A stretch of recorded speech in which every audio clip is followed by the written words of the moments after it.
Estamos sim, professor. Boa tarde. Boa tarde, boa tarde. Bom, pessoal, dando continuidade, então, na aula passada, só um aviso, se eu tiver, por acaso, travado, então alguém me manda o WhatsApp, porque eu estou sem meu celular acompanhando a reunião. Estou com ele do meu lado aqui, mas ele não está ligado no Google Meet, tá? Então, se por acaso alguém perceber que eu estou demorando aí, talvez a Janaína possa mandar um WhatsApp para mim, mas acho que não vai travar. Hoje eu dei aula já e aparentemente voltou ao normal. Bom, na aula de hoje, pessoal, eu vou começar a falar sobre as funções de proteção, né? Essas funções são aplicadas na proteção dos diversos equipamentos da rede. Então, eu vou falar de uma forma um pouco mais genérica. Obviamente, algumas funções são mais usadas em alguns equipamentos e menos em outros, né? Então, eu vou sempre usar de exemplo o equipamento mais comum. Nós vamos começar com as funções de detecção de nível, né? Aliás, vou fazer uma inversão aqui, vou deixar a comparação de ângulo para o final, né? Eu vou fazer primeiro impedância, depois comparação de ângulo. E hoje, se tudo der certo, eu vou falar da proteção de sobrecorrente e eu vou mostrar para vocês um script em Octave que eu preparei como um esqueleto para vocês começarem a desenvolver a atividade 3, que começa já a partir da finalização da atividade 2 dessa semana aqui. Né? Então, a atividade 3 é uma atividade em grupo já. Então, hoje, se houver tempo na segunda aula, eu vou usar a ferramenta de breakout aqui do Meet, ele tem uma ferramenta, eu não sei se eu consigo fazer aqui, mas acredito que sim, eu dei umas testadas, sim, dá para fazer. E aí eu deixo vocês discutindo nessas salas temáticas, depois a gente volta para o final da aula. Mas isso tudo se der tempo, tá? O script que eu fiz, ele é um script que emula a entrada de dados de um relé digital, então tem bastante coisa para explicar nele antes de passar para a parte que interessa, que é a parte da atividade 3. Tá? Bom, então, com relação às funções de proteção, que na verdade é o 4.3, não 4.2, eu vou começar falando genericamente dessas funções de proteção, e depois eu vou entrar no detalhe das funções de cada uma delas aí. Tá?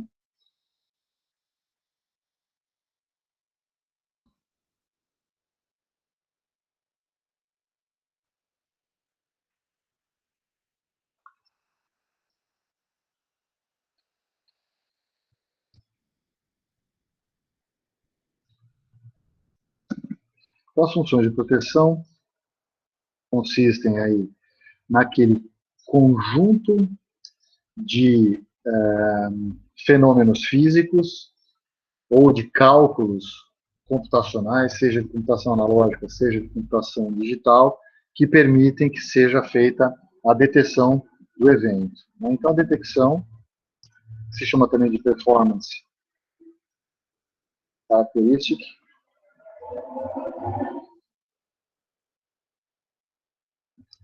Consiste na inteligência do dispositivo de proteção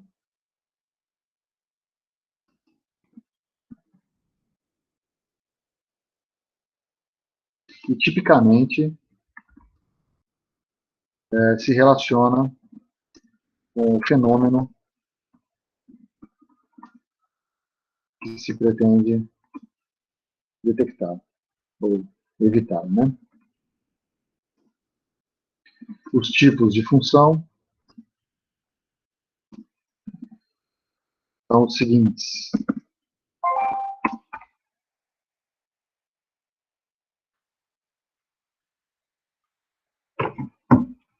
Detecção de nível. Então, vocês pensam imediatamente em sobrecorrente, mas existe também sobretensão e subtensão.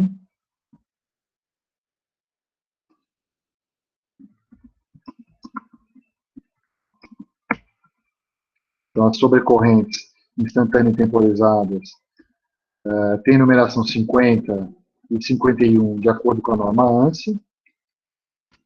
Sobretensão de subtensão também, seria 27,59, se eu não me engano, não lembro de cabeça agora. Então, subtensão e subtensão são as funções de detecção de nível que são mais utilizadas aí.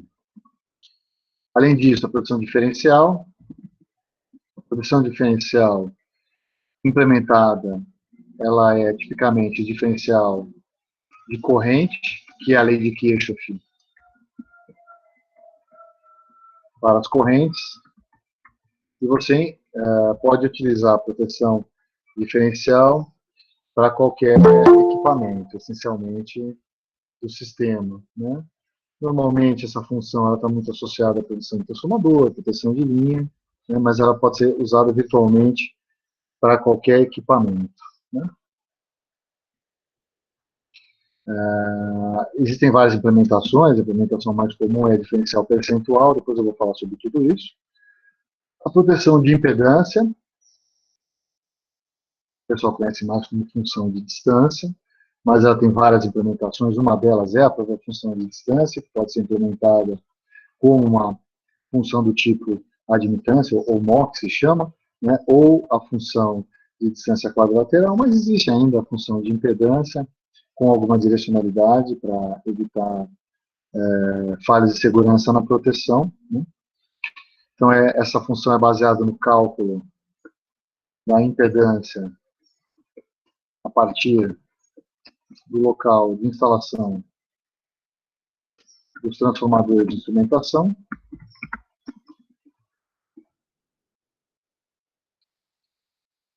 E a função direcional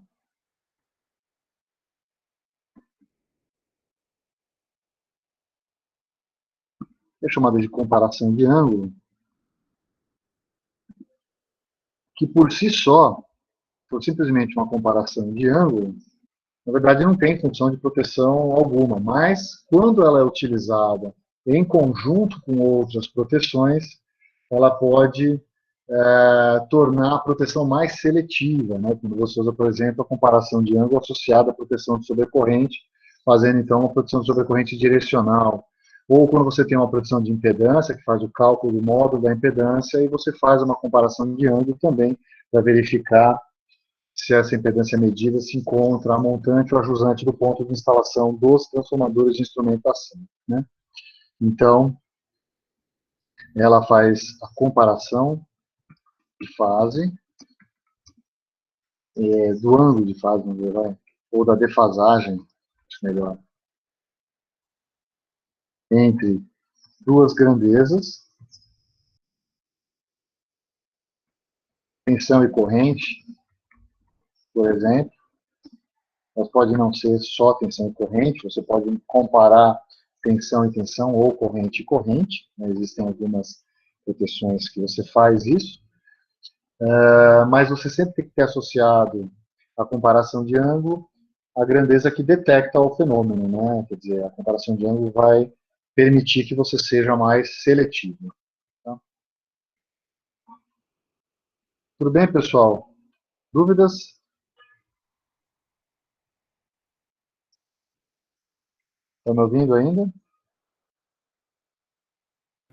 Sim, professor, tranquilo até aqui. Ok. Posso passar? Tem alguém copiando ainda? Ok.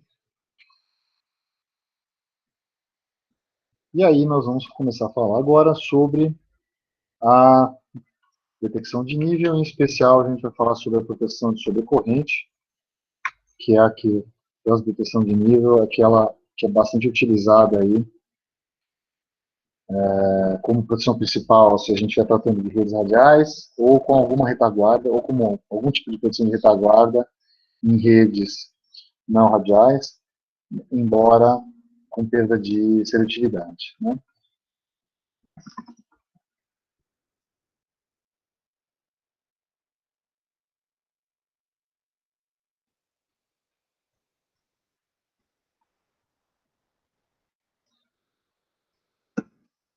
Então, a detecção de nível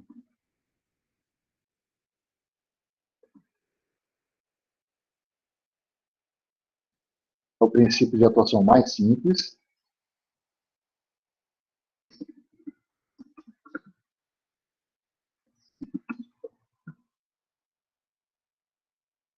E normalmente, na implementação eletromecânica, está associada à grandeza, o valor eficaz da grandeza medida. Né? O valor eficaz é aquele que produz força eletromecânica, quando você utiliza, por exemplo, um relé de copo ou um relé de disco, né? E essa função atua, ou seja, percebe uma anormalidade no sistema, quando a grandeza observada ultrapassa um valor pré-fixado, são as funções do tipo sobre,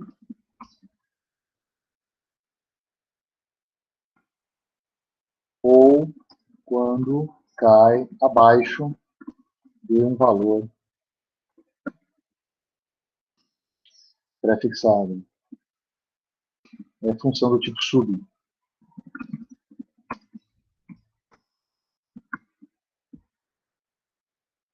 Então, dentre as funções de detecção de nível, a gente começar a falar sobre a função de sobrecorrente. Historicamente, a função de sobrecorrente foi aquela que foi primeiro implementada, né? Nos primórdios da eletrificação moderna, né? O que se detectava inicialmente era uma corrente elevada oriunda de sobrecarga ou curto-circuito, essencialmente em redes radiais, que era o tipo de rede que existia inicialmente. Essa função foi implementada no primeiro dispositivo desenvolvido com a função de proteção de sobrecorrente, é o próprio dispositivo que extingue o arco elétrico, é o fusível. Né? Ele foi o primeiro elemento de proteção desenvolvido, ele é responsável simultaneamente pela detecção da normalidade e pela isolação do defeito, né? Ou seja, ele fazia o papel do disjuntor e do relé de proteção. E o tempo de fusão, a gente sabe que é inversamente proporcional à magnitude da corrente. Acontece que os fusíveis têm uma desvantagem, essencialmente é gestão de ativos, né? Porque você, aliás, gestão de manutenção, porque você precisa das peças sobressalentes, você precisa de disponibilidade dessas peças de reposição. Quando você tem, então, um evento, você precisa substituir o fusível foi queimado. E, dependendo do sistema, né, e aqui o que eu vou falar é um pouco controverso, é a possibilidade de abertura monopolar.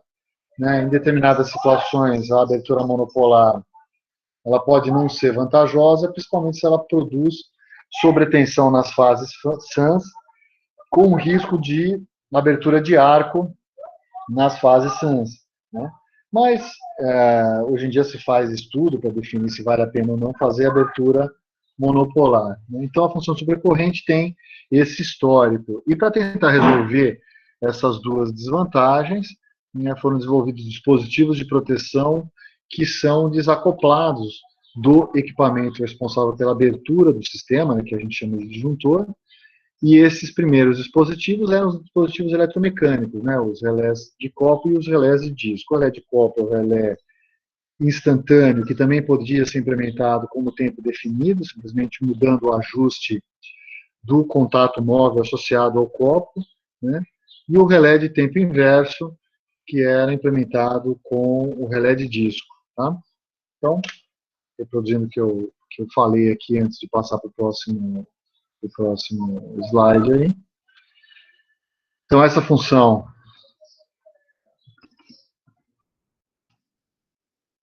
foi a primeira implementada nos sistemas elétricos primordiais e, inicialmente, era desempenhada por fusíveis, que são responsáveis pela detecção do defeito e isolação da porção defeituosa do circuito, com a extinção do arco resultante da abertura, da sua abertura.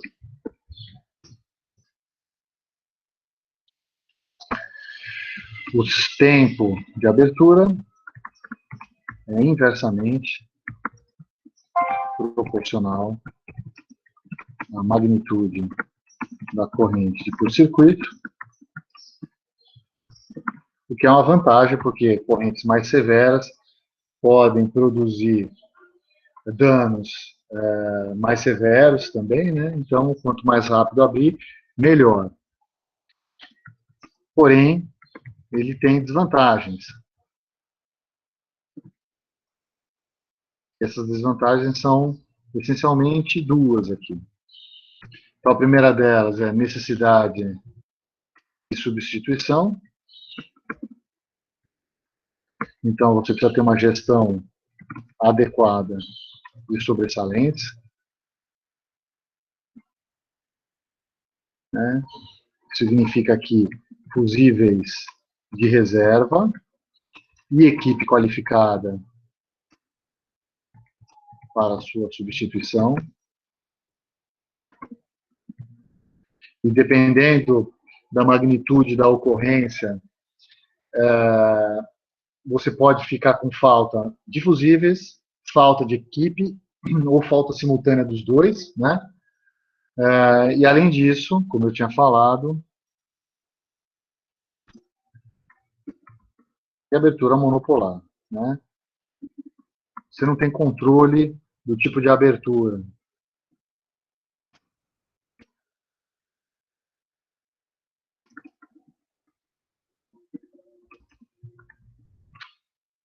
E dependendo do sistema, a abertura monopolar pode não ser o mais indicado.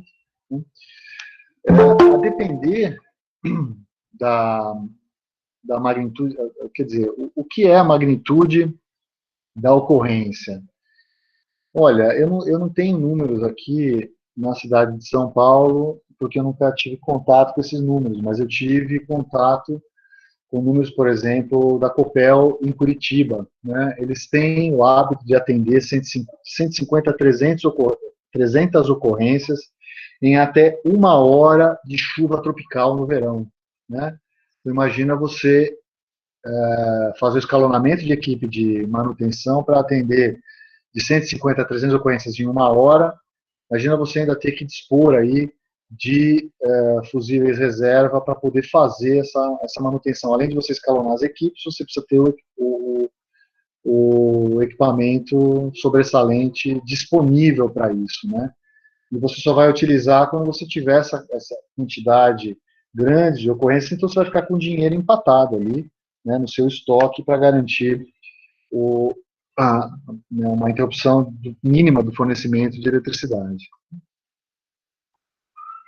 Isso significa, então, que para tentar minimizar ou resolver, né, minimizar não dá porque você não coloca aí disjuntores em todas as derivações dos alimentadores, né, mas você pode minimizar usando chaves ligadoras e disjuntores e minimizando a quantidade de fusíveis, obviamente também usando fusíveis que você pode rearmar e tudo, né? Então, para tentar resolver e minimizar, ou, na verdade,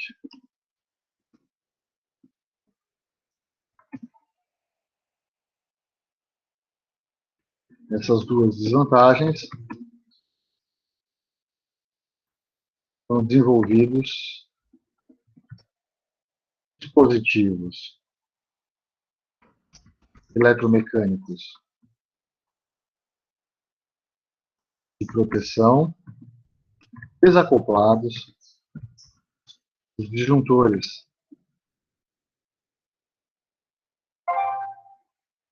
dando espaço à criatividade. desde o primeiro momento, com o desenvolvimento desses relés eletromecânicos, que existe uma bela uma criatividade ali, embora o princípio físico já fosse conhecido, talvez de 2 décadas antes da primeira utilização, né, mas houve essa criatividade do uso desse princípio físico, né, descoberto aí por Galileu Ferraris, e usar esse princípio físico para proteção, né, e, além de tudo, também, obviamente, o desenvolvimento do disjuntor, né, que é uma chave que pode ser manobrada várias vezes, obviamente, existe um prejuízo do seu funcionamento à medida que ela é percorrida por correntes de curto-circuito, porque ela é responsável por extinguir o arco elétrico, mas que você pode fazer manutenção e rearmar a chave. Isso tem o benefício de você não ter que armazenar mais os fusíveis no seu estoque, né? E as funções de sobrecorrente,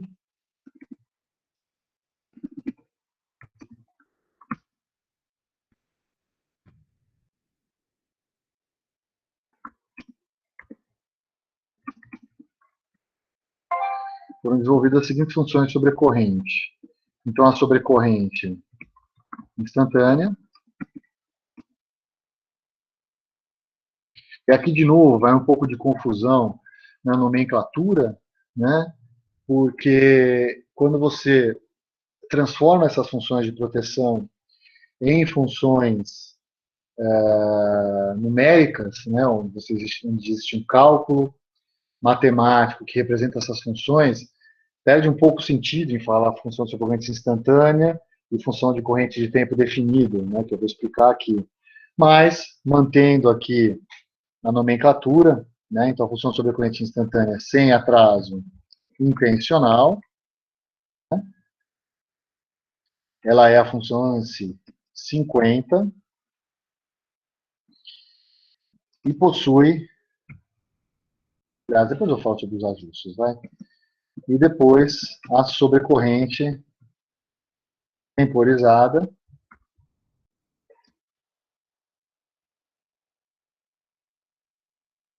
e possui atraso intencional,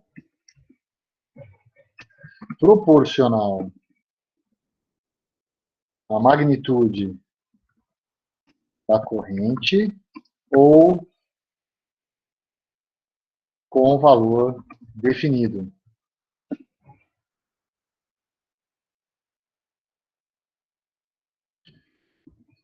E é a função do tipo ANSI 51.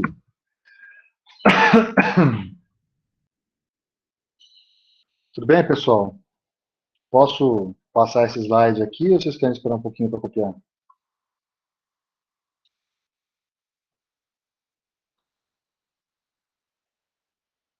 Estão me ouvindo ainda? Pode passar, professor. Ok.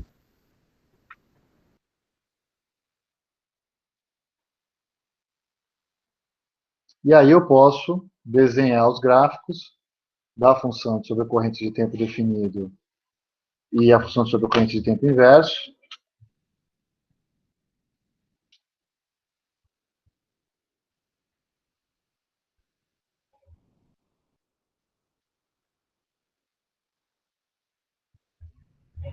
Vou fazer algumas considerações a respeito das duas, tá? Mas a função de tempo definido é aquela que, se eu tiver um gráfico aqui cujo eixo x é a relação entre a corrente medida e a corrente de picape,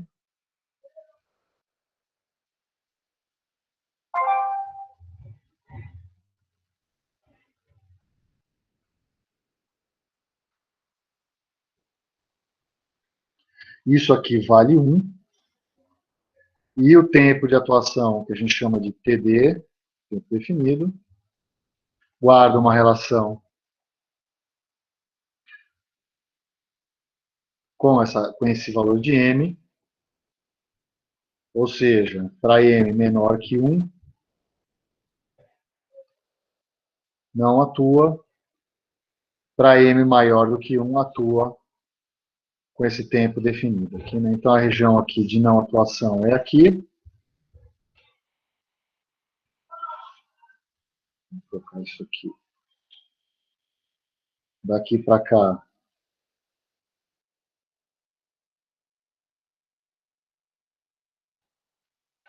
Não atua. E daqui para cá, atua.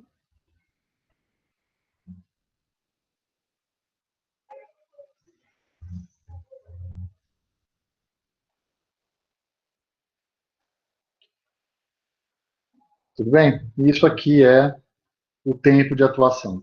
Tá? Então, a relação de tempo e corrente. Essa aqui é a função 51, essa aqui é a ANSI.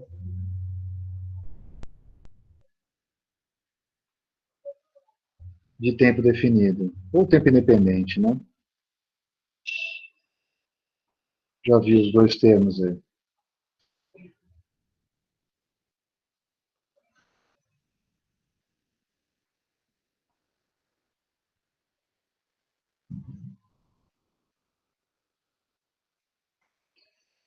Alguém vê uma vantagem ou desvantagem desse tipo de função? Se quiser se manifestar, pode abrir o microfone.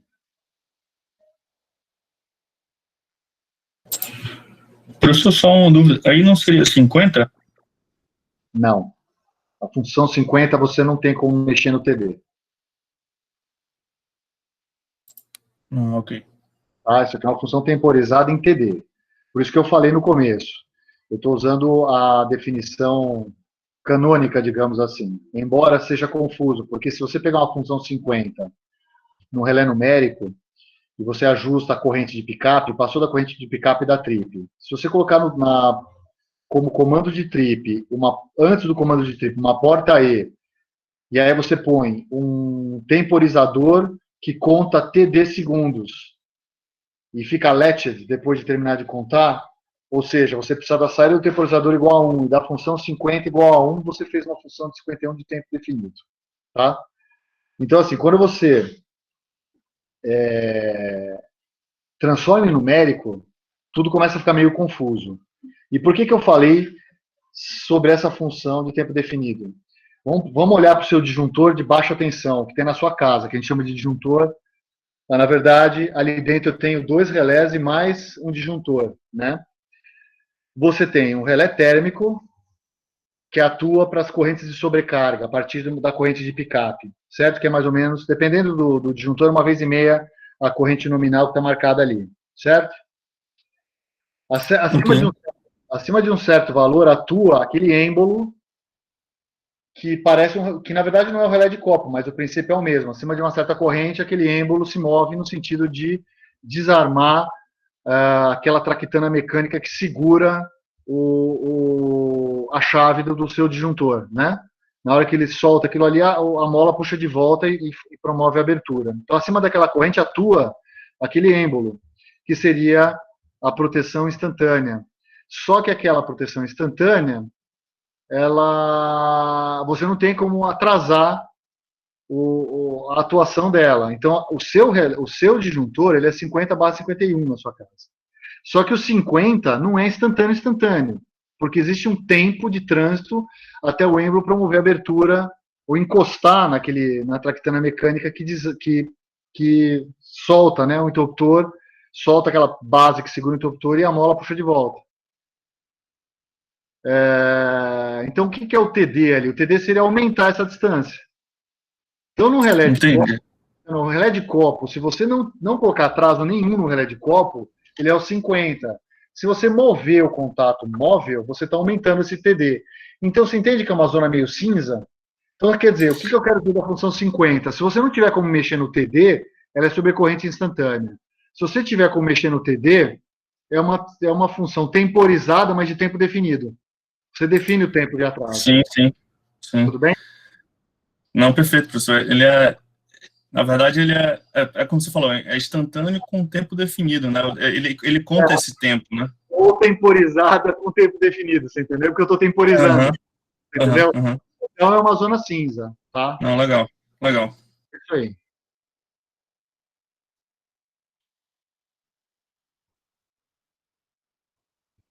Então, a mesma coisa aqui, tá? Então, você tem uma corrente de picape. Acima da corrente de picape, no caso da função 50 de tempo inverso, né, você não atua, é a mesma coisa que eu tenho aqui, né? Deixa eu até copiar.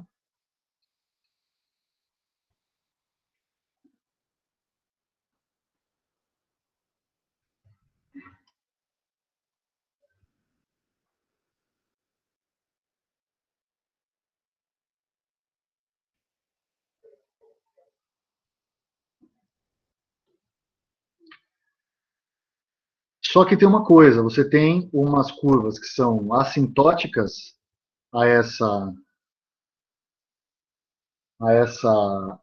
corrente de picape, que você vai atuar por um tempo acima da corrente de picape. Quanto mais próxima a sua corrente é da corrente picape, mais o tempo de atuação tende ao infinito.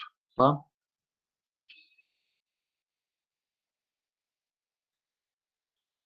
Aonde você implementa uma, onde você implementa a outra. Então, normalmente, você usa a função 50 de tempo inverso, a função 51 de tempo inverso, quando você precisa fazer a coordenação entre elementos de proteção temporal, quando você não tem comunicação entre esses elementos. Quando você tem comunicação no ambiente industrial, por exemplo, você acaba usando a função de tempo definido. E aí você usa esquemas chamados esquemas de seletividade lógica. Eu vou falar um pouco mais sobre isso mais para frente. Mas tem uma vantagem de você fazer esquemas de seletividade lógica, em detrimento dos esquemas que fazem coordenação temporal, porque na coordenação temporal, a rigor, você pode até ter uma coordenação melhor, mas o tempo de atuação, se você tiver falha de mais de um relé de proteção de mais de uma função de sobrecorrente, você, né, e essas funções elas estão em sequência no sistema elétrico, você vai levar muito tempo para desligar o sistema defeituoso, tá? Então isso aí pode pôr risco, em especial em instalações elétricas críticas, tá? Por exemplo, uma indústria química ou algo do gênero. Bom, só falando aqui dos dados que eu coloquei aqui. Posso passar aqui o slide, pessoal?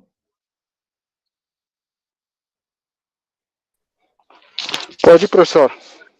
Tá, a Janela falou assim, essa função é muito limitada. Qual função? Se for a função 50, ela realmente é muito limitada. Inclusive, ela não fornece proteção para todo o sistema de distribuição onde você instala ela, principalmente porque você tem dificuldade em coordenar.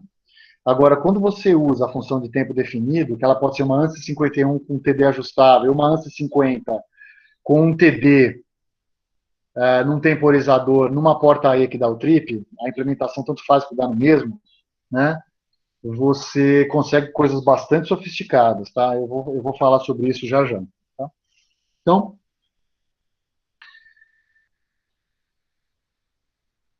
vamos só aqui explicar o que são cada uma dessas coisas que eu falei, né?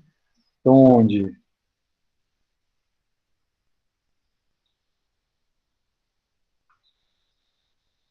o IPK é a corrente de picape,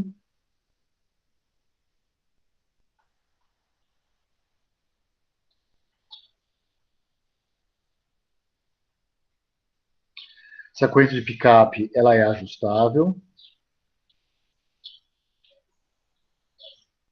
No relé eletromecânico de disco, por exemplo, ela pode ser a constante da mola, tá? O quanto a mola está tracionando o disco no sentido contrário. Então, para que você vença essa força no sentido contrário da rotação promovida pela força eletromagnética, você precisa ter uma corrente maior, é desse jeito que você ajusta, tá? No caso, a corrente de picape ela pode ser medida em termos de valores secundários na corrente no TC. Hoje em dia, com a versatilidade dos relés numéricos, né, a gente acaba fazendo os ajustes pensando sempre em valores primários, porque eles são os valores que você enxerga na rede quando faz os estudos, né? E você simplesmente fornece para o IED qual é a relação de transformação do TC. Isso é uma vantagem, né? Porque você abstrai um pouco essa questão da relação de transformação do ajuste efetivamente, né? Mas ela ainda é dada em função, ainda pode ser dada em valores secundários, então tem que tomar um certo cuidado, tá? TD, no caso da função de tempo definido, é o atraso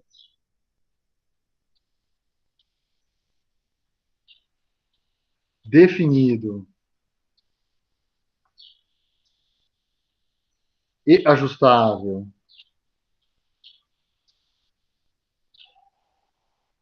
da função de sobrecorrente independente.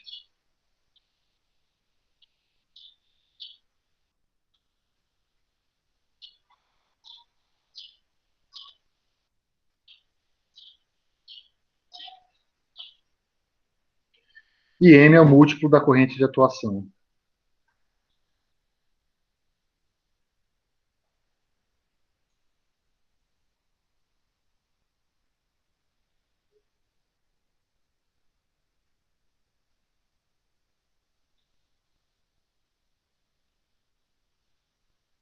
Então, como é que você faz o ajuste desses três tipos de funções aqui, né? A sobrecorrente instantânea, a sobrecorrente temporizada de tempo definido e a sobrecorrente temporizada de tempo inverso. Primeira coisa, definir a corrente de picape. No caso da função 50, existe uma preocupação de modo que essa corrente de picape não produza falta de coordenação entre relés que provém retaguarda, né, quando eu tenho, por exemplo, um sistema radial com múltiplas barras. No caso da função de sobrecorrente de tempo definido, você pode fazer um ajuste similar ao ajuste da função 50, né, para evitar essa questão da falta de sincronismo, mas no final das contas, você usa essa função para acelerar a proteção de sobrecorrente em ambientes onde existe onipresença de canais de comunicação ou a possibilidade da interligação dos IEDs que fazem a proteção por meio das suas entradas e saídas digitais. Tá? E no caso da função 51 de tempo inverso, você precisa ajustar a corrente de picape, né, selecionar a família de curvas que você pretende escolher, né, que você pretende utilizar, desculpa. Dentro da família de curvas, escolher aquela que melhor se adapta ao sistema elétrico que você tem, né, e por último, fazer a coordenação se você tiver um conjunto de IEDs para que você faça a coordenação, tá? Então, já que eu estou falando aí da função de sobrecorrente, eu vou falar da questão, então, dos ajustes aqui. Deixa eu só ver como é que eu mantive a minha numeração, que eu chamei de detecção de nível, A sobrecorrente instantânea I e I. Então, deixa eu falar sobre...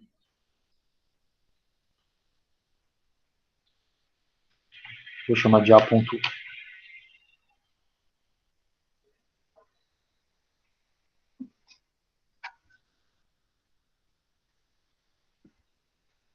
Vou chamar de ponto 1. Ajuste da função de sobrecorrente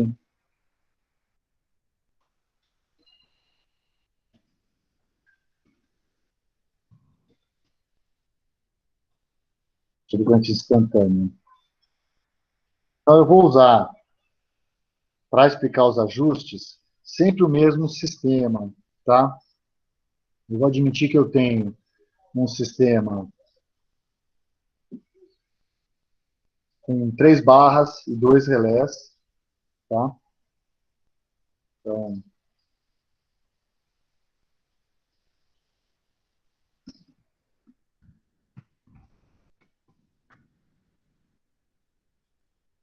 vou admitir que eu tenho aqui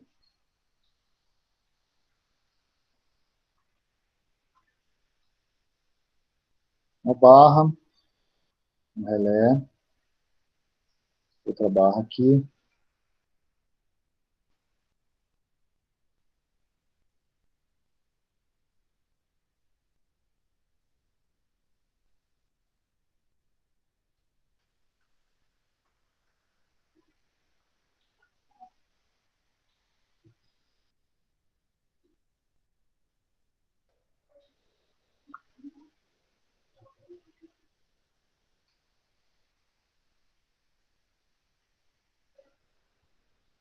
E eu tenho carga, por exemplo, nas barras,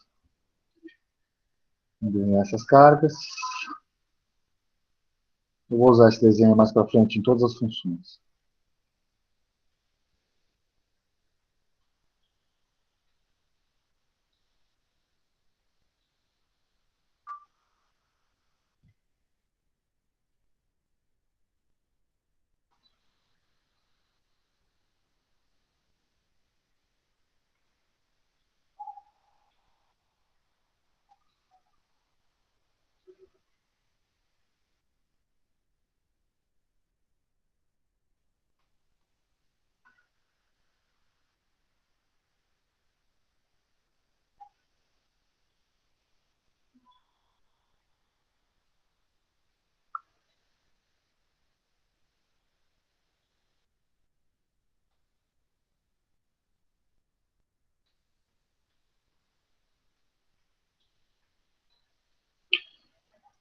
Então, aqui é a minha barra 10.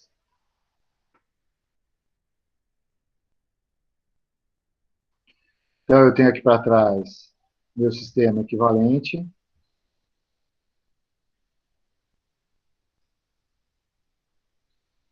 Que tem uma certa potência de curto. Eu posso representar primeiro as impedâncias dele. Aqui eu tenho a barra 20. Aqui eu tenho a barra 30. Né? E aí eu tenho um relé sobrecorrente instalado na barra 10, cobrindo o trecho 10-20, e um relé sobrecorrente instalado na barra 20, na saída da barra 20, né, cobrindo. Vou colocar isso aqui para o outro lado.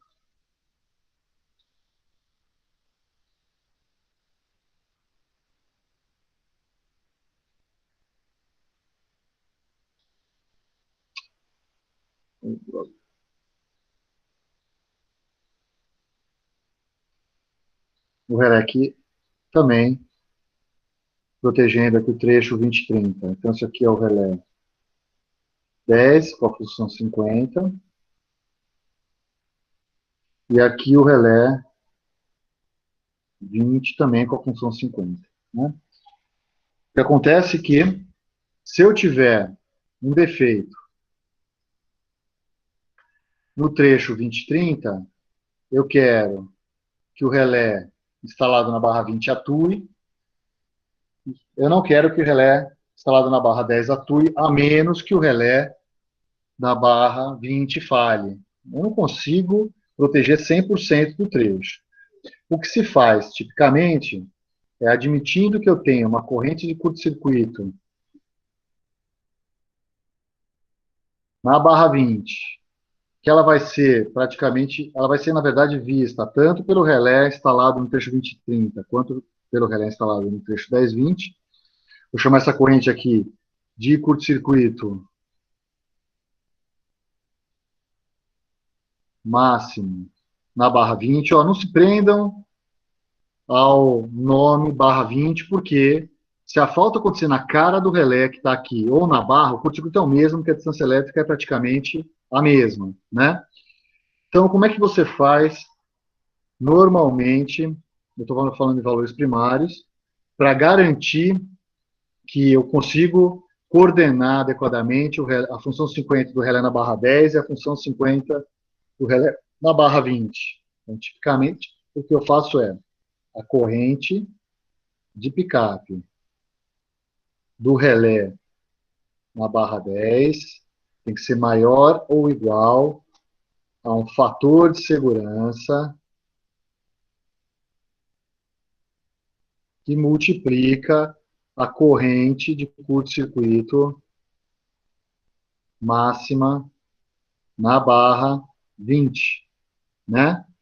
Esse fator de segurança ele garante coordenação, quer dizer, eu não vou atuar indevidamente, porque são duas funções instantâneas, né?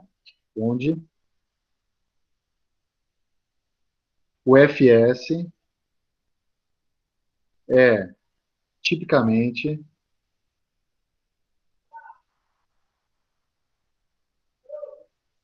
um 1,25. Tá? Isso eu estou falando de linha, aliás, de rede radial, na verdade.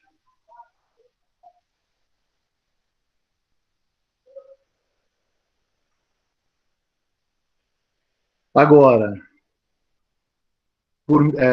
a sobrecorrente instantânea não tem sincronização, não tem, desculpa, coordenação por meio de temporização, né? Quer dizer, é a própria corrente de picape que fornece essa coordenação, tá?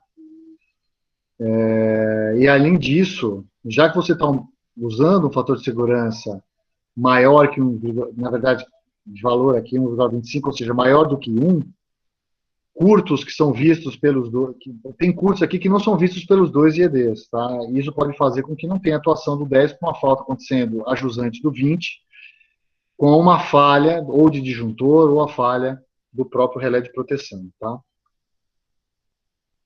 Então, deixa eu escrever isso aqui.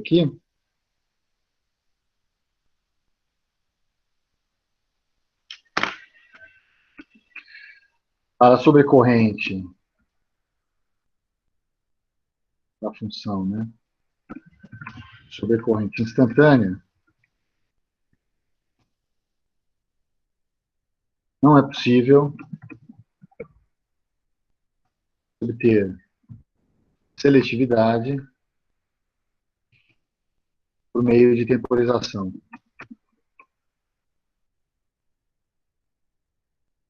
Dessa forma, a corrente de picape deve ser ajustada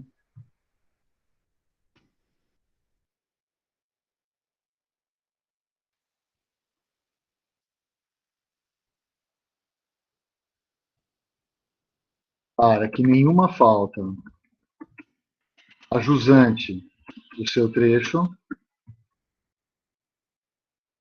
sensibilize a função. Eu não tenho coordenação, né?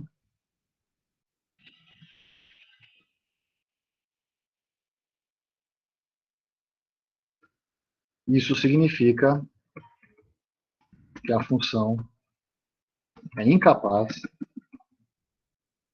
de proteger 100% do seu próprio trecho.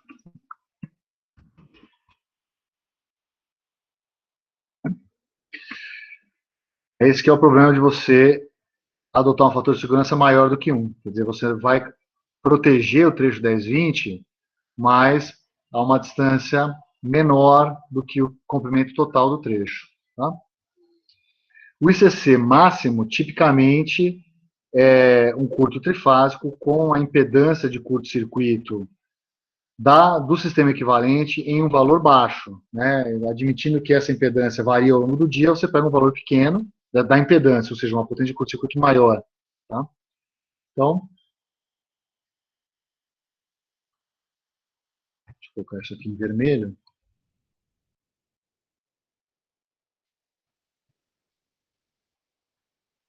Isso aqui é tipicamente a corrente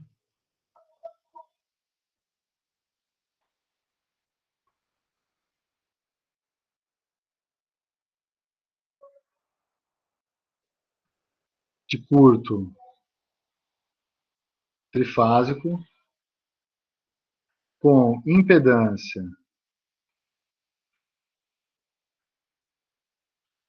do sistema equivalente baixa. Tá? Tem que ser vista pelos dois relés. Ou seja, na cara do relé da barra 20.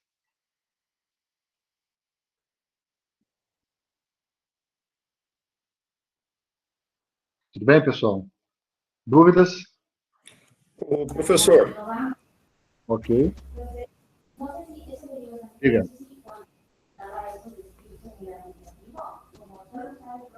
Pode falar. Me ouvindo? Professor, você poderia explicar de novo por que essa função é capaz de proteger 100% do seu próprio trecho, cara?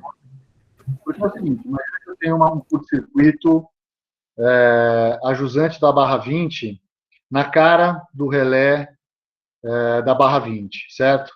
Essa corrente de curto vai ser a mesma, quer dizer, se eu der um curto-circuito aqui, ó, deixa eu desenhar.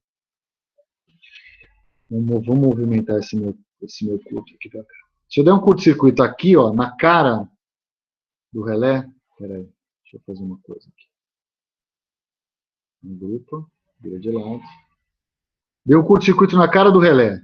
Esse curto-circuito vai ter a mesma corrente de curto-circuito do que uma falta aqui, ó, quase na barra 20. Só que o curto na barra 20, vou chamar aqui, por exemplo, de curto F1, tem a mesma corrente do curto aqui no ponto F2, ou praticamente a mesma. A diferença é muito pequena, porque a distância elétrica entre os dois é a mesma. Então, se você tentar ajustar a corrente de picape da função 50 da barra 10 para atuar para um curto em F2, que é o mesmo curto que F1, ele vai atuar sem temporização para um curto em F2, quando, nesse caso, deveria ser o relé da barra 20 a atuar. Então, se você ajustar com Fs igual a 1, você vai ter uma falta de coordenação entre o relé da barra 10 e o relé da barra 20. Então, o que você faz? Você aumenta um pouco a corrente de picape do relé da barra 10. Aumentar um pouco a corrente de picape significa trazer o curto para mais perto da barra 10. Tudo bem? Beleza, agora peguei. Beleza. Professor, boa tarde. Uma pergunta. Pergunte.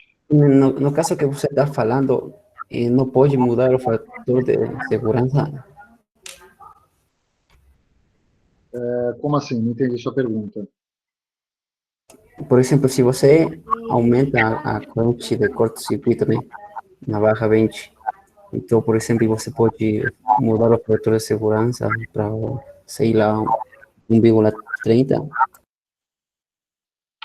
Mas a corrente de curto na barra 20 não depende desse fator de segurança, ela depende do sistema. Então, Sim. essa corrente estando na barra 20 ou um pouquinho para frente, a corrente de curto tem o mesmo valor.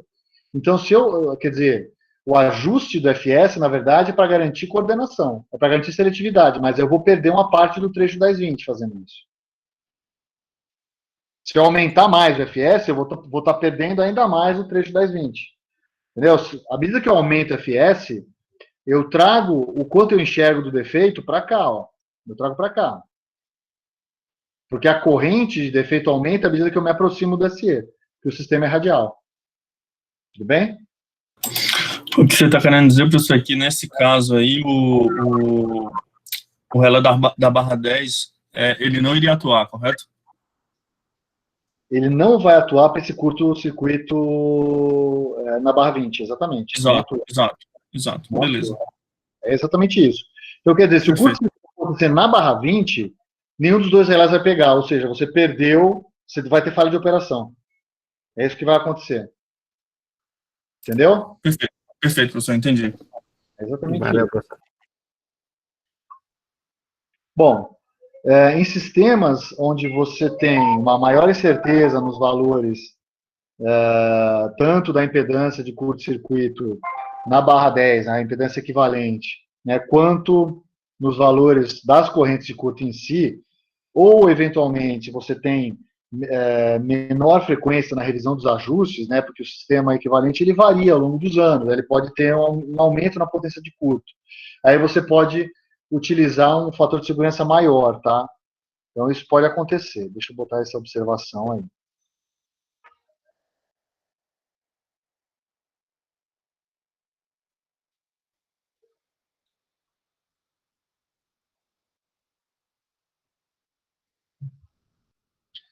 Então, em sistemas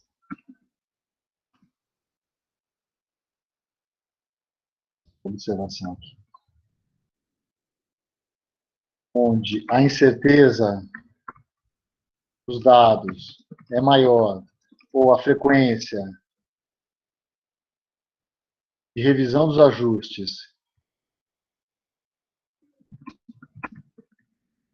menor, pode-se utilizar um FS maior. Porque aí você garante que você não vai ter falha de coordenação entre a proteção. Tá? Mas isso aqui é um problema de falha de coordenação. Se você mudar muito o FS, você vai ter falha, falha de operação. Né? Então, assim, qual que é o compromisso aqui? Você faz um FS maior do que 1, porque você tolera mais falha de operação do que falha de segurança do sistema radial, aquilo que a gente já conversou. Tá? Bom, então, esse aqui é o ajuste da função de sobrecorrente instantânea. Vamos pegar essas mesmas considerações aqui, porque eu vou falar da função de sobrecorrente de tempo definido. Tá? Posso passar aqui o slide, pessoal?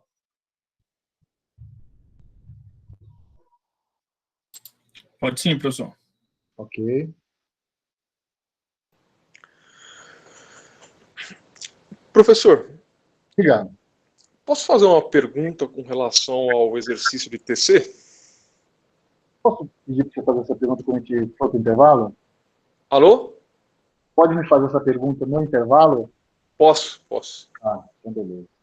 E aí eu finalizo isso daqui, e aí eu posso dar intervalo para te responder e não atraso muito o que eu pretendo dar hoje. Então é o seguinte, pessoal, deixa eu explicar para vocês como se faz o ajuste da função de tempo definido.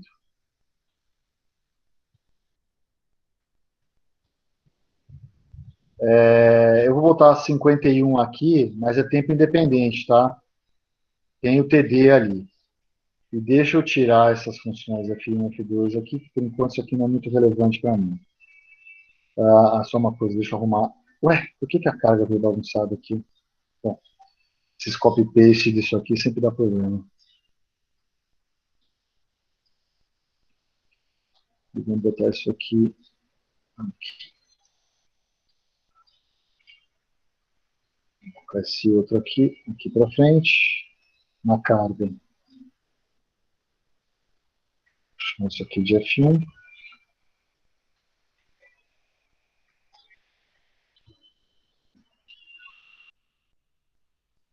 Vou chamar de F2.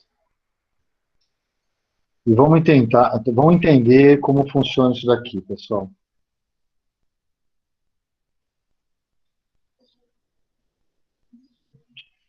Isso aqui vai ter uma explicação textual, mais do que usando aí a questão de temporização. O que você faz, pessoal, na tempo independente, você vai ter uma corrente, e tudo bem que isso aqui, cuidado, tá? Corrente mínima, aliás, vamos chamar de curto, vamos usar a mesma nomenclatura. Então, esse é CMIN.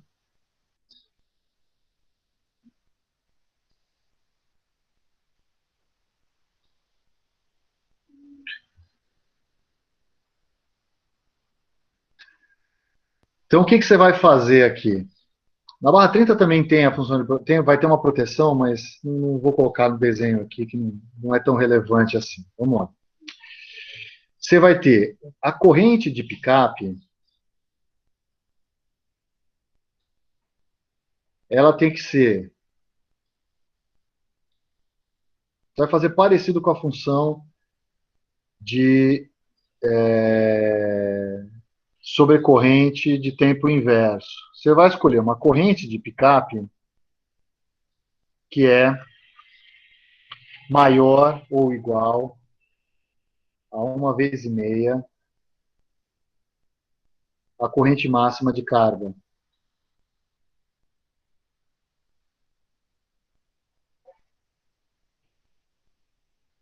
E a corrente máxima de carga vista no ponto de instalação do IED. Então, a corrente máxima de carga na barra 20 é a corrente de carga na barra 30. A corrente máxima de carga na barra 10 é a corrente de carga na barra 30, que vou chamar aqui de I de carga na barra 30.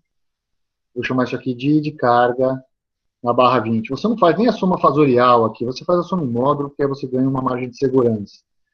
E a corrente de picape tem que ser simultaneamente menor ou igual a 2 vezes a corrente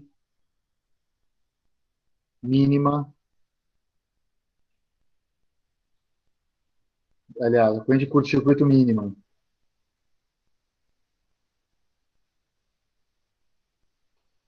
Se você quiser que os equipamentos deem proteção de retaguarda, no caso dos relés das barras 10 e 20, essa corrente de curto-circuito mínima é a corrente da barra 30. Tá? Às vezes, isso daqui pode não ser possível, porque você está, na verdade, com uma reta aqui de corrente, né? Essa corrente sua I está aqui. A corrente de curto-circuito mínima está aqui. Minha corrente máxima de carga está aqui. E a sua corrente de picape, escolhida aqui, tem que ter esse intervalo respeitado. Isso aqui, às vezes, não é possível. Deixa uma observação aqui. Professor, Perguntar. a segunda equação está correta? Porque... Ah, não, tá. Não, Menor é igual, isso aí. Ela tem que estar abaixo da corrente mínima de curto. Ela tem que perceber qualquer curto. Tá? A única coisa é que, às vezes, não é possível fazer isso daqui. Esse ajuste fica um pouco mais estreito. Aí você pode ter falha de segurança. Aí, o que você faz? Você ajusta, né? Você escolhe TD. E aí, pessoal, eu vou colocar uma observação aqui. Espera aí, que eu não está faltando um negócio aqui. Tempo independente com seletividade lógica e falha disjuntor. Tá, eu vou explicar as duas coisas. Porque não usa tempo independente.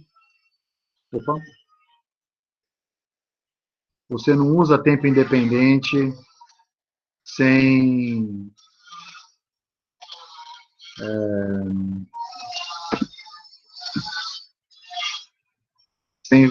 falha disjuntor e seletividade lógica, tá? Opa.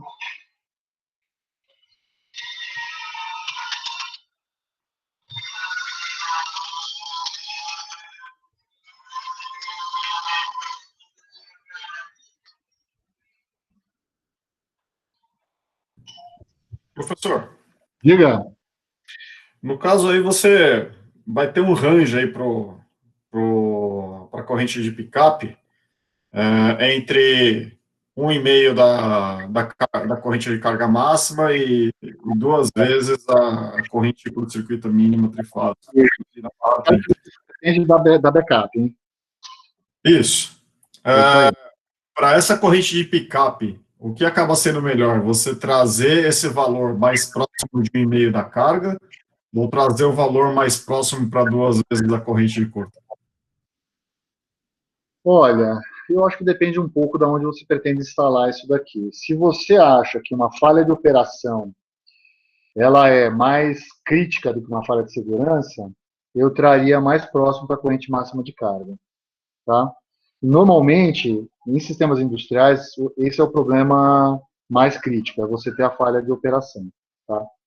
Então, eu manteria a corrente de picape mais baixa, mais próxima da corrente máxima de carga. Quer dizer, eu toleraria mais uma falha de segurança, porque em ambiente industrial você consegue transferir carga por subtensão. Então, você promove o desligamento e você faz um esquema automático de transferência por subtensão. Você monitora a tensão na barra. Se houver desligamento daquela barra, você faz a transferência automática, entendeu? Então, você tolera um pouco mais a falha de segurança. Então, você escolhe o TD. O TD você escolhe em função... E aí, pessoal,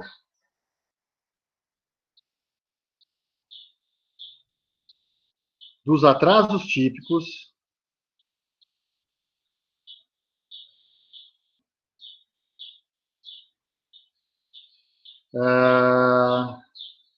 e dos atrasos típicos do relé de proteção. Eu já vou te explicar vou explicar já como é feito isso.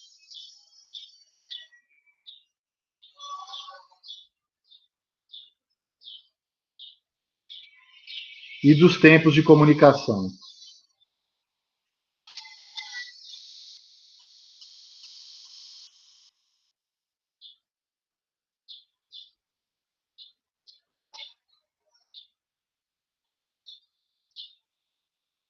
É o seguinte, como é que funciona a seletividade lógica? A seletividade lógica funciona da seguinte maneira. Na hora que eu tenho um curto em F2, é o elemento que protege o equipamento defeituoso que deve promover a abertura. Então, imagina que você tem a barra 30 seja uma barra onde você vai conectar vários motores, tá? Então, cada motor tem seu fusível associado. Tipicamente, você faz dessa maneira. É o fusível, então, que deve promover a abertura. Você põe fusível para proteger o motor, porque o fusível é muito rápido, né? E atua mais rapidamente do que as funções implementadas em relés convencionais. Vamos imaginar que o fusível tem uma falha, não proteja, você teve um defeito no motor e o fusível não foi capaz de proteger. Os relés instalados, os relés de tempo definido, ou tempo independente, instalados nas barras 10 e 20, percebem o defeito, né? Só que eles não atuam instantaneamente, eles vão atuar com o tempo TD de atraso, que você coordena, né, com o tempo que você espera que o disjuntor, que o fusível atue, por exemplo, né, atue e extingua o arco elétrico, né, porque isso tem que acontecer simultaneamente. Tipicamente, um fusível atua no pico da corrente e a extinção do arco é promovida na passagem pelo zero subsequente. É uma coisa muito rápida, né? Mas você aguarda esse tempo, para não ter falha de coordenação, né? Bom, acontece que num defeito em F1 ou F2, né, os relés, tanto da barra 10 quanto da barra 20, percebem esses defeitos, né? Se houver falha no fusível, quem deve atuar? É o relé da barra 10 ou o relé da barra 20? Bom, na seletividade lógica, você perde essa coordenação. Se houver falha na atuação do relé F2, os dois podem atuar, tá? Vamos olhar para trás, uma falha em F1 para deixar isso um pouco mais claro. Em F2 fica mais difícil quando eu desenhei o relé na barra 30. Deixa eu tirar inclusive o F2 daqui. Acho mais fácil explicar com F1, porque aí eu escrevo tudo em função de F1. Deixa eu eliminar isso aqui daqui. Vamos imaginar que eu tenho uma falha em F1. Quem é que deve perceber o defeito? É o relé instalado na barra 20, certo? Então, esse relé percebe o defeito em F1, envia um comando de trip para o seu respectivo disjuntor, né? Então, tem um comando de trip enviado para cá.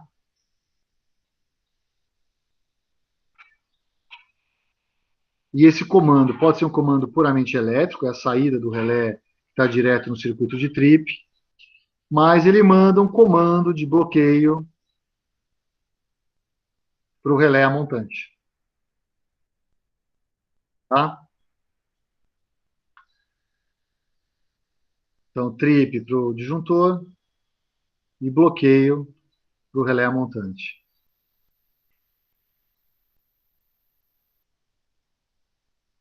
Por quê? Porque o ajuste das duas funções sobre a corrente enxergam o curto-circuito na barra 30, no seu valor mínimo, essa corrente de curto-circuito. Tá? Bom, qual é o algoritmo que está implementado no relé 10? O relé 10, ele percebeu o defeito, só que ele foi bloqueado pelo relé que está ajusante. Se decorrido um tempo pré-determinado maior que o TD, a corrente de curto não for extinta, o relé da barra 10 presume que ou o relé da barra 20 não atuou, ou ocorreu uma falha de disjuntor no disjuntor comandado pelo relé da barra 20. Então, ele envia um sinal de trip para o relé da barra 10. Desculpa, para o disjuntor da barra 10. Tudo bem? Então, se eu tiver que... Deixa eu pensar numa lógica de proteção aqui com falha disjuntor. Então, deixa eu ver como é que eu faria essa implementação. Eu vou fazer um rabisco aqui, gente. Pode ser que não dê certo, hein?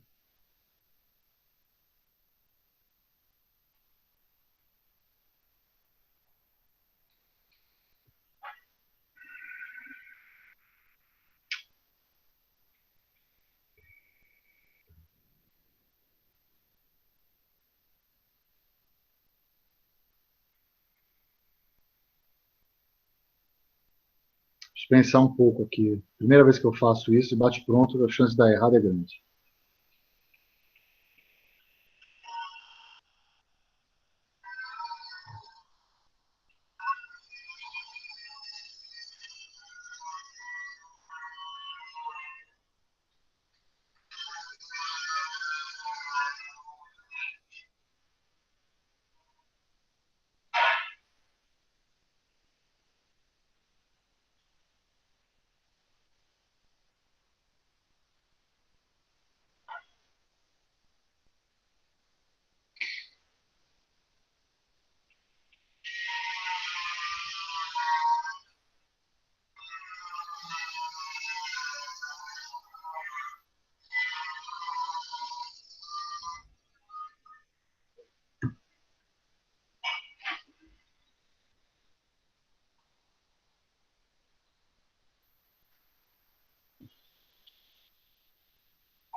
Deixa eu pensar aqui.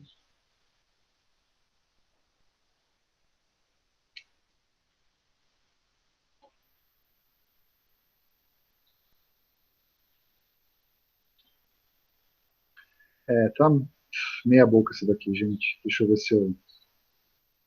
Depois eu explico melhor.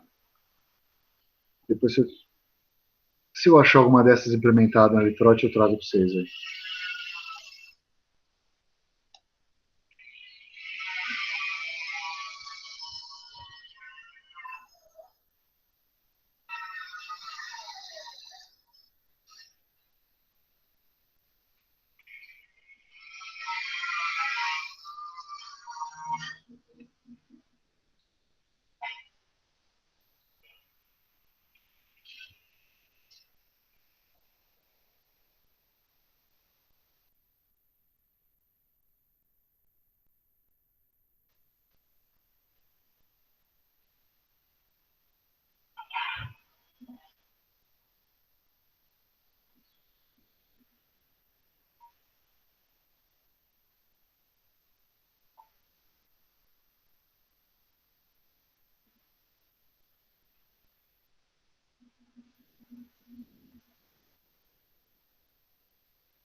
Vou botar como delta T aqui, vai. Acho melhor.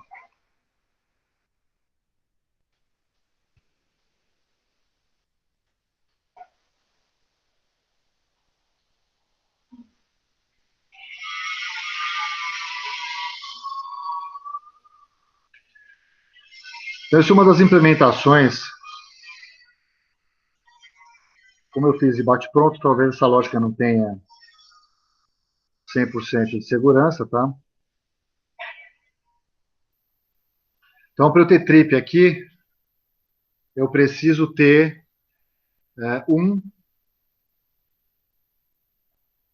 em todas as entradas aqui da minha porta E. Então, quando é que eu vou ter 1? Quando a minha função de sobrecorrente instantânea detectar o defeito, com o ajuste do pickup que eu falei. E eu contar o tempo correto, tá? E eu não estiver bloqueado, porque se isso aqui for para 1, isso aqui vai para 0, né? Agora, eu ponho um temporizador maior que TD para detectar se ainda tem se a sobrecorrente persiste. Por quê? Na saída desse temporizador, quando eu der o 7 aqui, isso aqui vira 1, os 3 viram 1, eu dou trip do mesmo jeito no meu relé. Tudo bem, pessoal? Então, como é que funciona?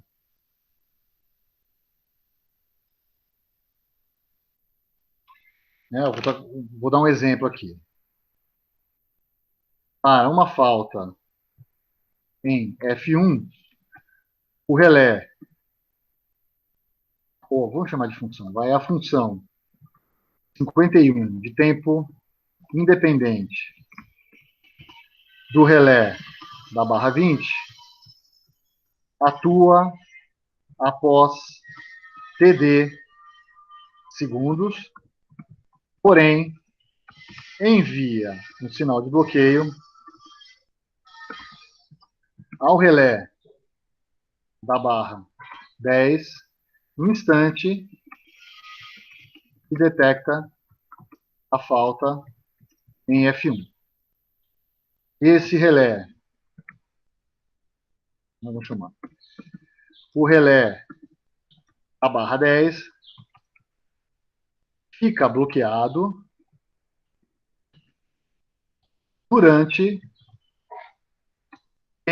50 BF segundos, onde T 50 BF é maior do que TD. E caso a função 50 permaneça ativa, significa que houve falha no disjuntor comandado pelo relé na barra 10. Desculpa, na barra 20. Então ele atua. Deu para entender aqui, pessoal, como é que é o funcionamento? Qual que é o problema disso daqui? Se você tiver 4, 5 relés em série, a lógica é sempre a mesma. Então, vamos imaginar que eu tenha 4 barras, barra 10, 20, 30, 40. Então, o relé da barra 10 percebe curto em todo o sistema. 10 para o 20, 20 para o 30, 30 para o 40. O relé da barra 20 dá 20 para 30, 30 para 40. O relé da barra 30 dá 30 para 40. O relé da barra 40, 40 em diante. Se eu tiver um curto 40, né, da barra 40 em diante, o relé da barra 40 manda um bloqueio para o relé da barra 30. O relé da barra 30 manda um bloqueio para o relé da barra 20. O relé da barra 20 manda um bloqueio para o relé da barra 10. E todo mundo fica esperando o seu relé a jusante atuar. Se houver falha do disjuntor no relé da barra 40, em todos os demais relés vai ter decorrido o T50 BF segundos. Esse tempo vai ter decorrido. Então, qualquer um desses relés pode atuar desligando o sistema todo, né? Por quê? Porque a falha de operação é menos tolerada, tá? E isso vai na linha do que eu falei para o ajuste da corrente de picape. Você deixa a corrente de picape mais sensível, mais próxima da corrente de carga. E aí você evita a não atuação. Tudo bem? Dúvidas, pessoal?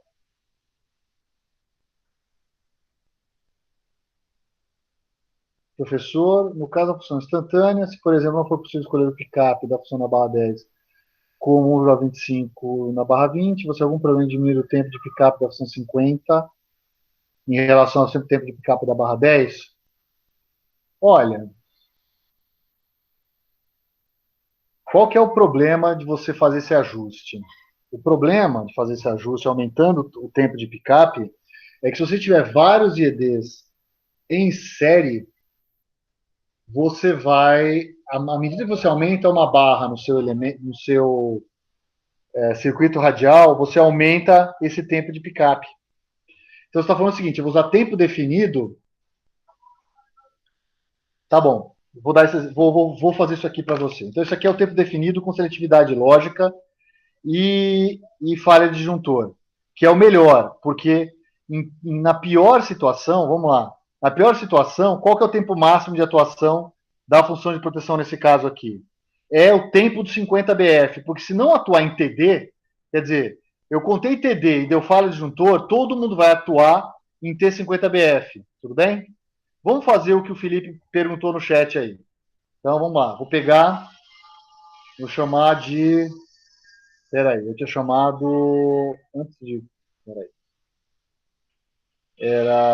Tá. 2.1.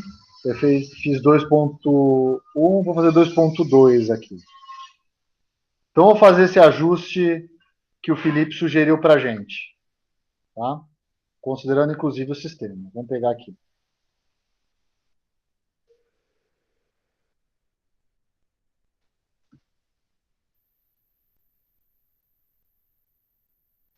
Então, sem seletividade lógica e falha de disjuntor, tá?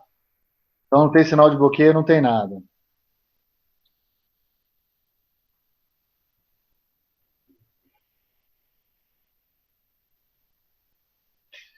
Aí eu venho aqui e faço a corrente máxima de curto na barra 20.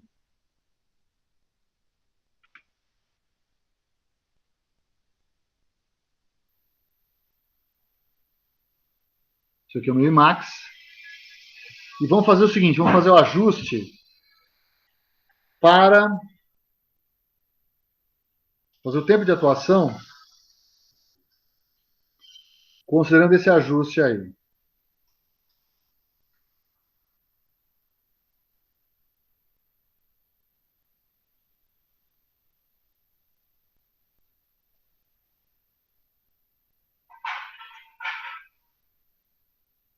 Então, isso aqui é o tempo de atuação da função 50 do relé 10. Isso aqui é o tempo de atuação da função 50.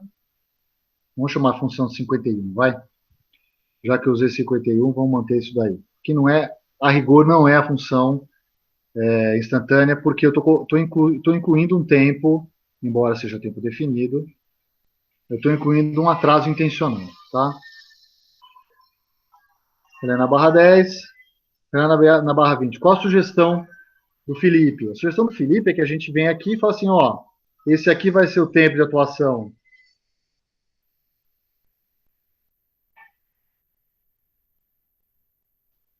do relé 10, e esse aqui é o tempo de atuação do relé da barra do relé da barra 20. Então, isso aqui é relé 20. Isso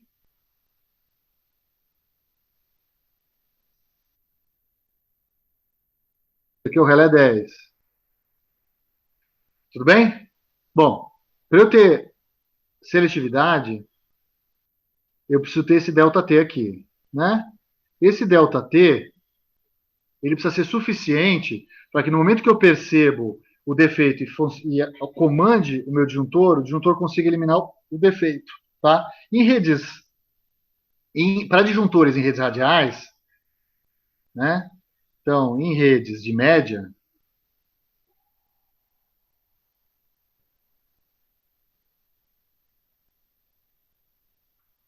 ΔT típico são de 300 a 500 milissegundos. Tudo bem? O que significa isso? Significa que à medida que eu aumento a minha rede, eu tenho que trazer para os relés mais a montante tempos de atuação mais lentos, para não ter o problema da coordenação. Certo? O que significa isso? Significa que curtos-circuitos próximos à barra 10, que são os curtos-circuitos mais severos, vão ter os tempos mais lentos de atuação, porque eu preciso coordenar dessa maneira. Então, eu vou ter atraso na atuação para curtos-circuitos que têm correntes de curto maiores do que as correntes de curto mais ajusante do meu sistema. Você entendeu, Felipe, qual é o problema? Então, se eu fizer isso daqui, eu vou estar atrasando propositalmente para garantir coordenação em numa circunstância onde produzir um atraso é danoso ao meu sistema, tá? Então, não é bom fazer isso daqui.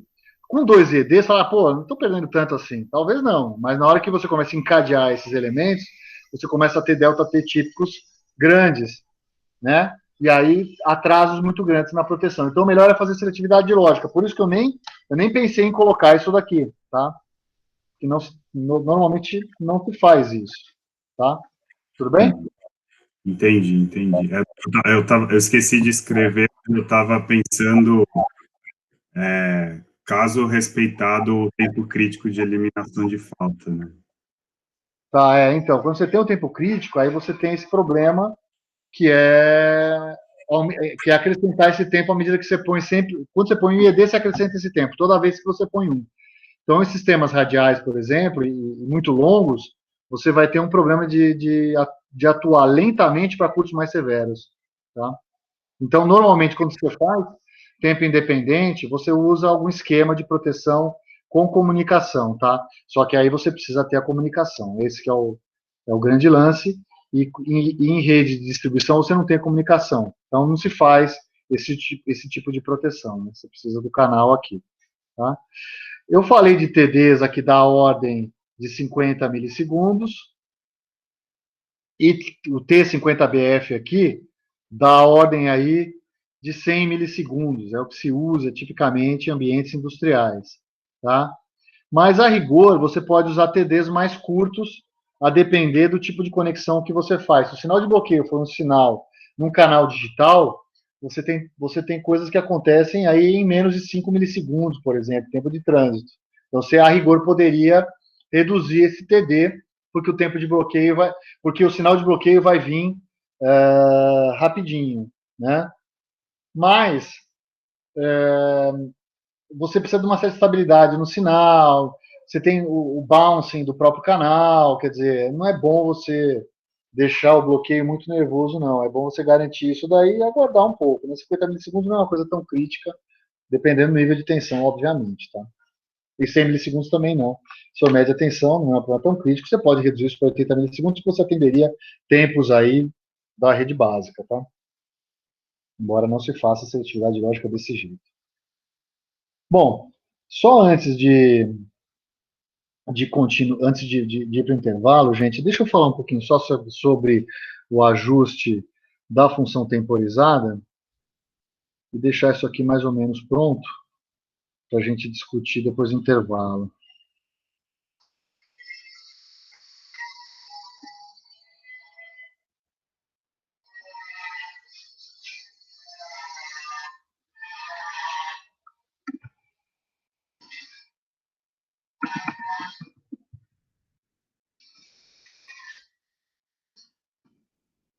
Tempo inverso.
Bom, pessoal, vamos para o intervalo, já são 15h35, a 10 minutos de intervalo. Quem tinha uma dúvida a respeito do exercício, se quiser se manifestar, eu respondo agora.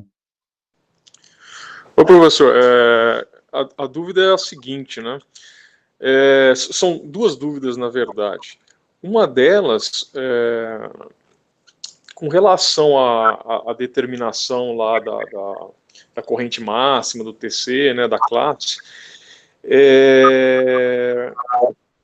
existiria a possibilidade, por exemplo, de considerar que toda a corrente máxima de curto refletida no secundário do TC estivesse passando pelo burden, né, multiplicar pela resistência de burden, encontrar a tensão e com essa tensão comparar com a tensão máxima da classe.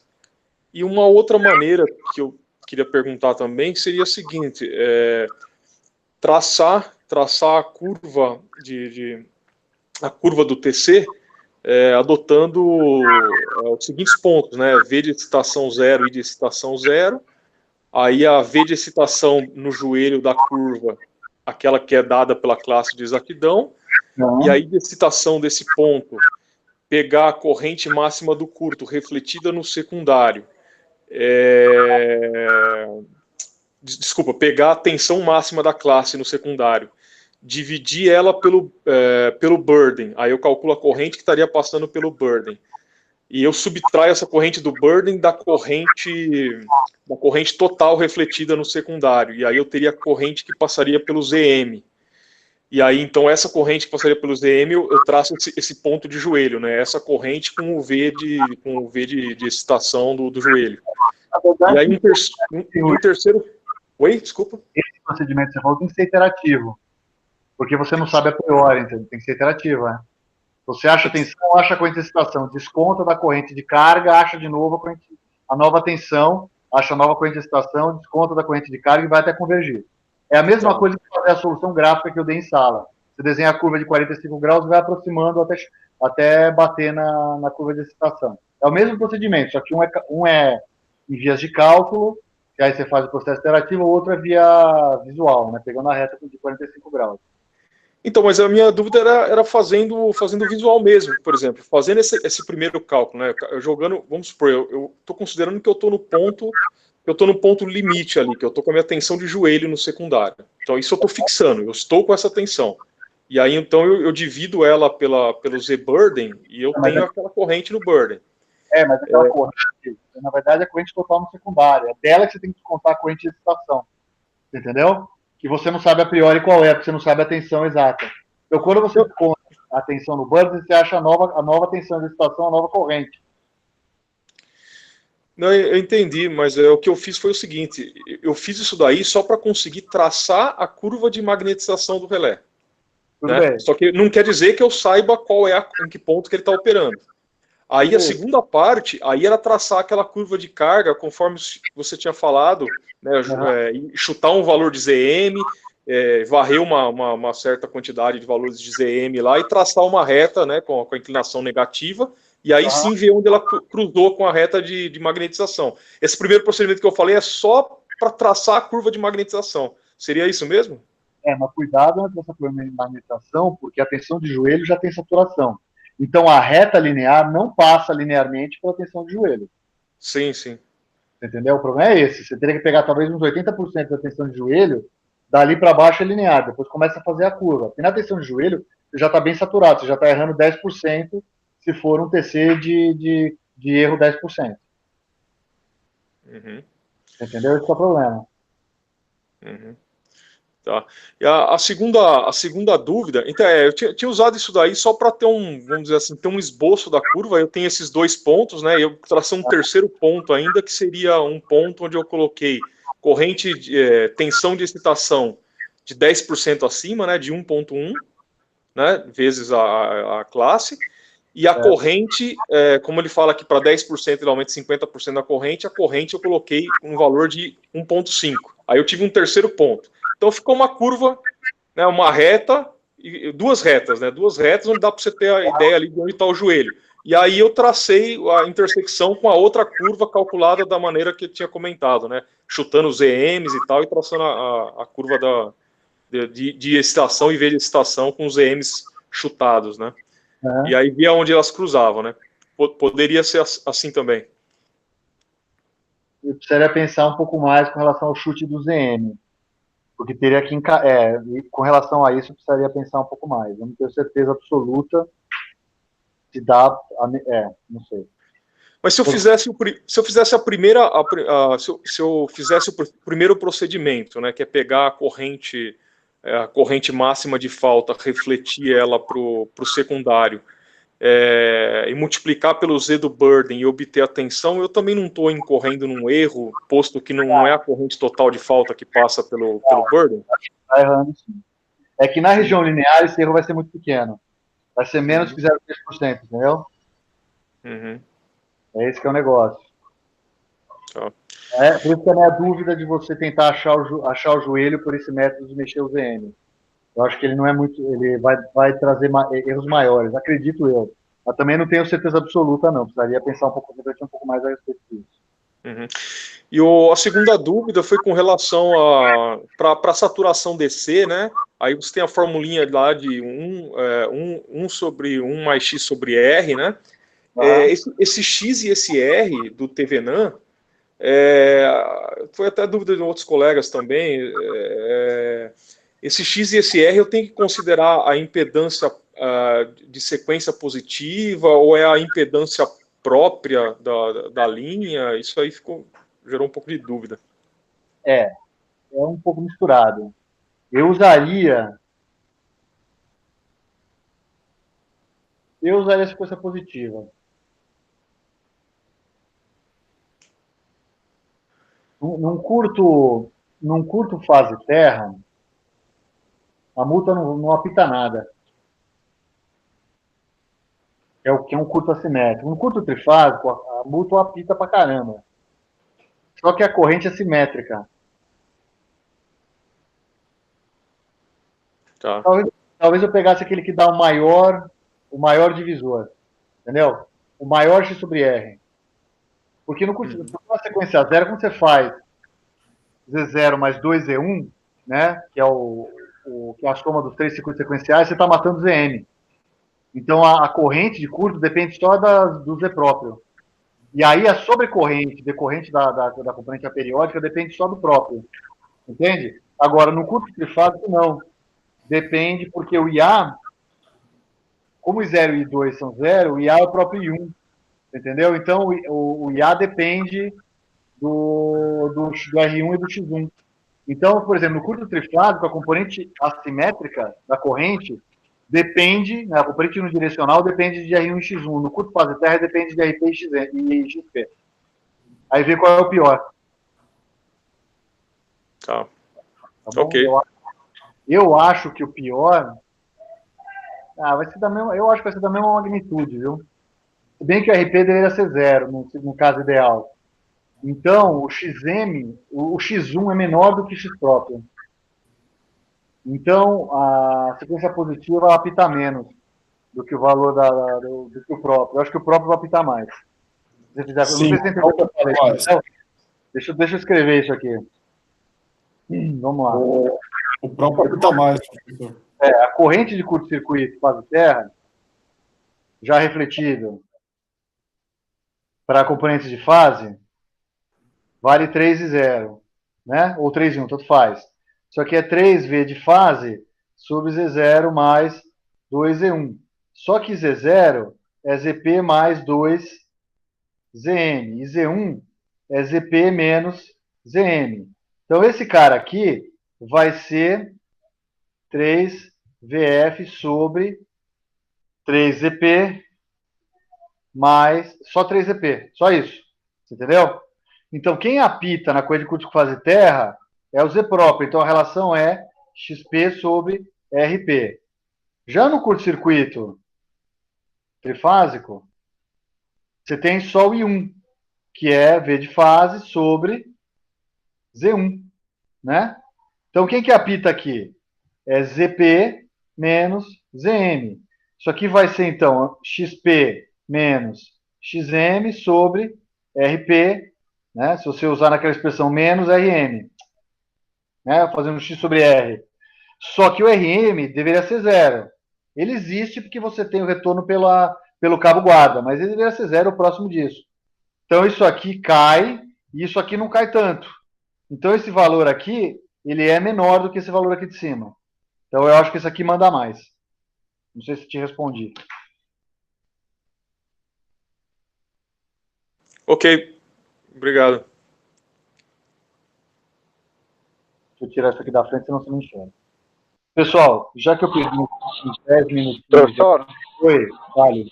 professor, essa relação aí é o equivalente tuning no exercício da atividade 2, na barra 20 e na barra 30.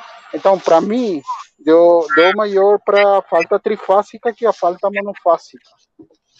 Vamos lá. Você tem aqui o Tevenant, barra 10, barra 20, barra 30. Não esquece que você tem esse sistema para trás aqui. Então, na barra 30, não é só isso aqui, não. Tem isso aqui também, ó. E o ZP e o ZM disso. Tem que olhar os três. Entendeu? Na barra 30, você tem soma de duas impedâncias. Na barra 20, só uma. Na barra 10, só da subestação.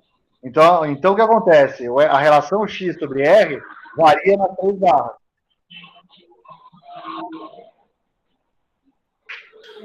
E eu devo considerar componentes de fase, né, professor? Eu acho que componente de fase é mais severa, né, cara? Desculpa? Eu acho que a componente de fase é mais severa. Mas também depende da magnitude da corrente, entendeu? É isso que eu estou falando. Mas eu acho que para ter segurança, é melhor usar o CP e o RP.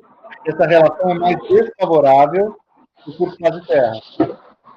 Entendeu? Como aquilo é uma aproximação, mesmo que você tenha maior sobrecorrente, você pode usar esse fator aqui para compensar a componente aperiódica. Entendeu? Aquilo é simplesmente não ter saturação, entendeu?